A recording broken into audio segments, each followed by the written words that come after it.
This guy writes first date with a woman who pulled a Karen. So let's figure out what he's meaning by pulling a Karen. Yesterday, I went on a date with a woman I had been speaking to for about a week.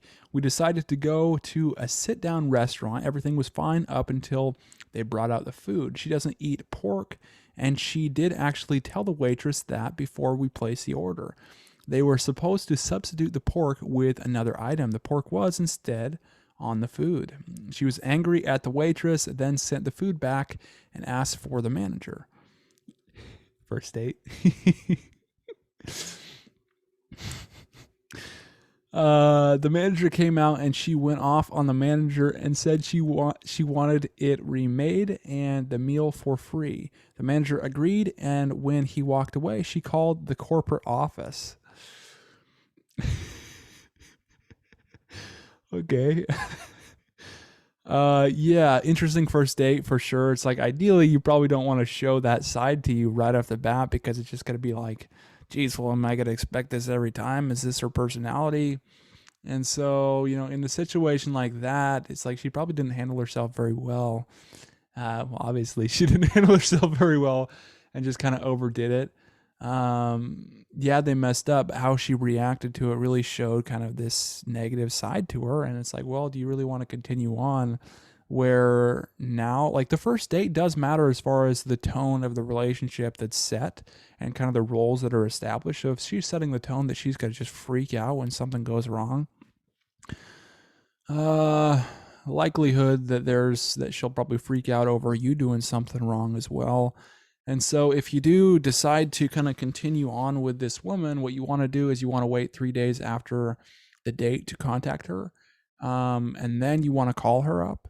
And what that's going to do is, well, some women, if you wait 3 days, they're totally like upset. They blow up on you, or they're just passive aggressive, or they'll just like reject you because it's like they're obviously upset that you waited 3 days to contact them. But other women are like excited to hear from you. And it's like those are the ones that you want to pick to go on another date with.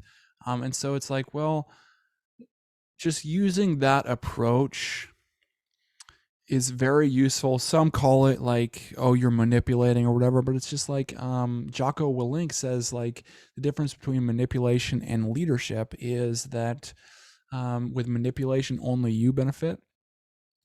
And the other person doesn't benefit. And where with leadership, it's like you benefit by the actions you're taking, they benefit, and the whole mission benefits. And that's really the category that falls into, because what are you doing by waiting those 3 days? It's like, well, you are bringing up this person's beliefs towards relationships. Are they negative? Are they positive? And you only want to go on dates and be in relationships with women who have a positive belief towards relationships and have those positive associations towards relationships and are just going to cause a bunch of drama over little things. Um, and so I would probably guess, if I were to guess, that if you waited 3 days with this woman, she'd probably have some kind of passive aggressive behavior towards you. And once you recognize that, usually that's why it's useful to call somebody up on the phone, because you get that tone of voice. But once you recognize that, it's just like you end the call and you don't set another date, and then you're done and you move on to find somebody who actually does have positive beliefs, or at least a high level of interest in you. And those two are separate, but you want both of those things: a high level of interest in you and positive beliefs towards relationships. So let's continue on. uh, So she just called the corporate office. She called the manager back over and had the manager explain to the corporate on her phone why there was an unhappy customer at their location. I just sat in silence the entire time. Yeah, awkward, maybe a little bit even embarrassing, especially when they've given them the free meal and fixed it. Then she left a 1-star review on Yelp and another on Google Maps. She asked for her food to go. I finished mine up and paid my tab, so she didn't even eat. It's like that whole date just became totally awkward, totally uncomfortable. It's like he's dating, he's eating, she's not. It's like, well, what's the conversation going to be like after that? And everything after that's going to be in the frame of being upset. It's like what we are feeling an emotional, what we're feeling emotionally in a particular moment, what state we're in, directly links to the things we're learning or the things we're experiencing. And so that's why our meaning that we kind of assign to things is drastically related to the state that we're in. That's why it's important to be in an active state instead of a passive state when we're learning. It's like, well, if you look at like Tony Robbins, like, why does he have everyone jumping up and down when they're learning things? I went to a Date with Destiny seminar, 6-day event, 16-hour days for all those 16-hour days for those 6 days. And every time he senses that energy is low, he gets you up, you're standing, you're jumping around, you're dancing, you're yelling, you're making your move, your power move. And it's like, what is the purpose of that? It's to get you into that active state. And kind of why I'm bringing this up is because it's like, well, when you're in an empowering state, it's like everything around you, you interpret in an empowering way, and you can just use it in a better, more resourceful way than being angry or upset, because it's like everything that happens to you, you're looking at it through that filter of being upset or angry.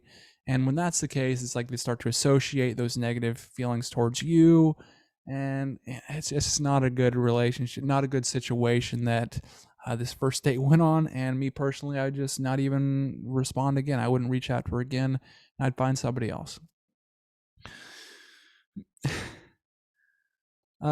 She said that she enjoyed our time and would love to go out again. Oh, sure. Yeah.